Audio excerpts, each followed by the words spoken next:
Ben with Super Pump Podcast, and I am looking across the Ohio River at the Cincinnati Bengals Stadium. The Bengals have historically been one of the worst franchises in the NFL. And one of the reasons is they aren't able to retain their talented players. They've been voted in terms of locker room amenities and some of those little niceties in the organization as one of the bottom ranked teams in the NFL. As you think about slaying the turnover dragon in your organization, I want to help you retain those high-performing players so that, unlike the Bengals, you don't see them doing their high performance for some other competitor.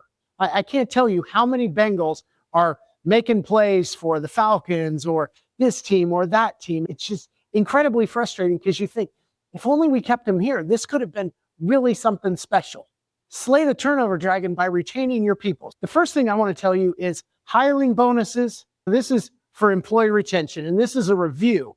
If you missed any of our previous episodes, check those out because we go into even more detail. Hiring bonuses are terrible. They are going to get you people who come, do enough to get the bonus, whether that's at the 3-month mark or the 6-month mark or the year, and then they're going to go chase the next one. And they're going to make your current employees mad. I can remember this offseason, they were throwing all kinds of money at a particular rookie who really hadn't even produced in college. And some of the existing players for said Bengals were really irritated. They were like, what about us? That's exactly what hiring bonuses do. Think about your cell phone provider where they're offering free phones and this and that. And you call them up and you're like, hey, I want that. And they're like, oh, we take you for granted. Nah, that's not for you. That's for the new people. Then you're like, heck with that. I'll go to the other competitor. All of a sudden, not only are you not keeping them, the new hires, but you're also losing your existing people. As much as possible, stay away from hiring bonuses. And hospitals and nursing are one of the worst in this. So if you're in that field, hit me up. I would love to give you a better formula than the way you're doing it. So that's the first thing. Instead of doing hiring bonuses, do retention bonuses or performance bonuses. That's my favorite. In other words, if you perform your role and stick with us, we're going to reward that. We're going to throw our money into that.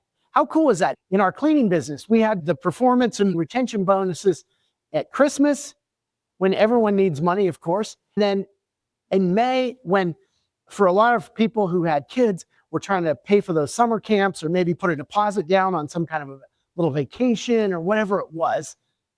Then we had a third one in August, again, because we had a lot of workers who had families, and man, these back to school lists are amazing. Those 3 times, August and May and December, for performance bonuses, really helped our employees out. They really looked forward to them. It helped us retain those employees.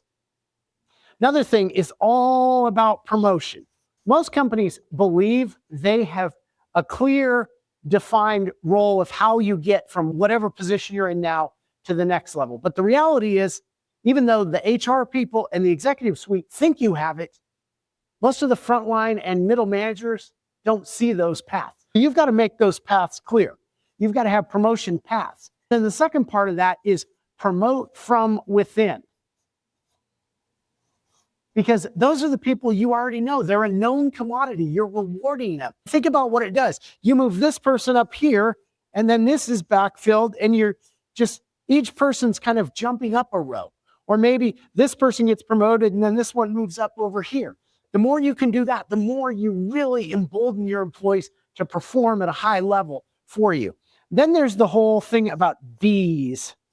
Bees and retention are a key thing.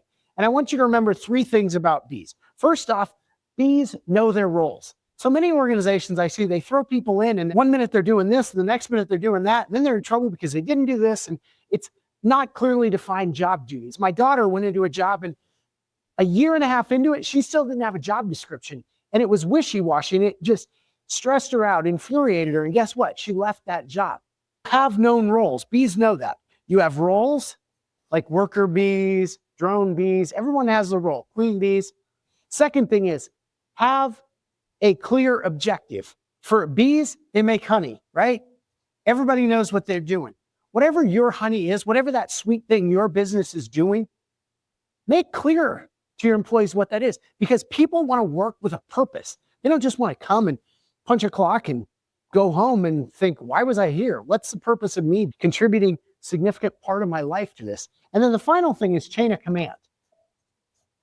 Everybody in the hive, the beehive, knows who the queen bee is, right? Everything works down from that. It's the same in your organization.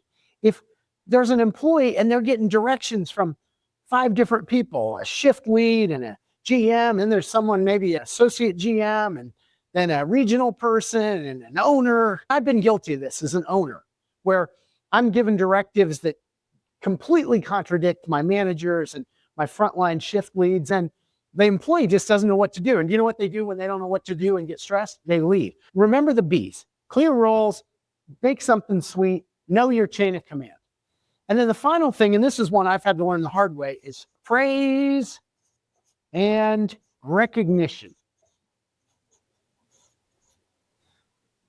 Employees want to be verbally praised for doing a good job.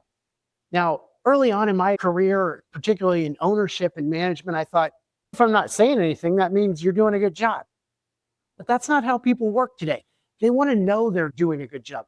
They want to be affirmed, and you have to do it. For me, that's been a hard lesson, but you can do it. One of the ways I realized was sometimes it's easier to show it than to just speak it.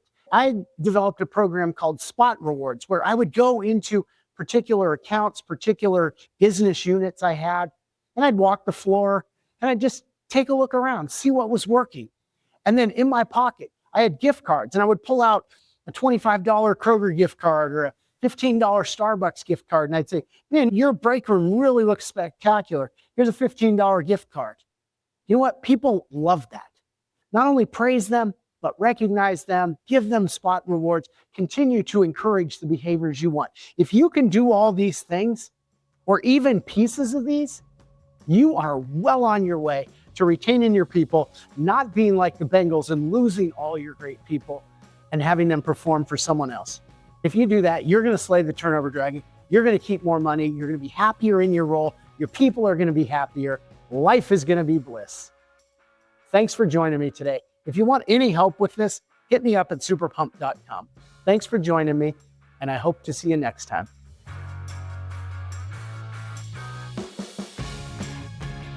If you enjoyed today's show, I have 2 quick next steps for you. First, subscribe or follow us on Apple Podcasts, Spotify, or YouTube.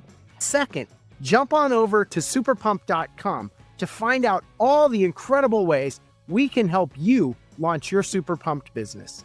Keep well, and I'll see you next time.